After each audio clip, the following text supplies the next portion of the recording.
एक समय की बात है। एक गांव में दो बहनें रहती थीं, मीना और रीना। मीना बड़ी बहन थी और बहुत स्वार्थी थी।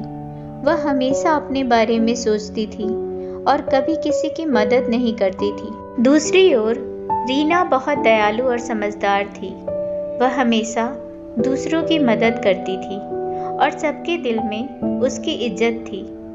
मीना और रीना के माता पिता गुजर चुके थे और उन्होंने अपनी थोड़ी बहुत संपत्ति दोनों बहनों के नाम कर दी थी।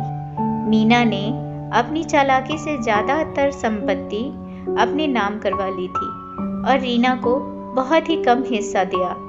रीना ने इस पर कोई आपत्ति नहीं जताई और संतोष से अपने हिस्से में खुश रहने लगी। मीना ने अपने हिस्से के पैसे से शहर में एक बड़ा मकान खरीदा और आरामदायक जीवन जीने लगी। उसने रीना को अपने साथ रहने के लिए कभी दावत नहीं दी, जबकि रीना गांव में छोटे से घर में गरीबी में जी रही थी। रीना जैसे तैसे अपनी जिंदगी काट रही थी, लेकिन कभी भी मीना से मदद की कोई उम्मीद नहीं रखी थी। समय बीतता गया और एक दिन मीना की तबीयत अचानक खराब हो गई। उसने डॉक्टरों को दिखाया, लेकिन कोई सुधार नहीं हुआ। वह बहुत अकेलापन महसूस करने लगी थी। उसे अपने पुराने दिन याद आने लगे थे। उसे अपनी बहन रीना की याद आई और उसने सोचा कि शायद उसने रीना के साथ सही व्यवहार नहीं किया। इस पछतावे की आग में जलते हुए उसने रीना को अपने पास बुलाया और इधर रीना सारा काम छोड़कर तुरंत मीना के पास आई। उसने मीना की देखभाल की और उसकी बीमारी में उसकी सेवा की। रीना की देखभाल से मीना की तबीयत धीरे धीरे सुधरने लगी। इस दौरान मीना ने अपनी गलतियों का एहसास किया और रीना से माफ़ी मांगी।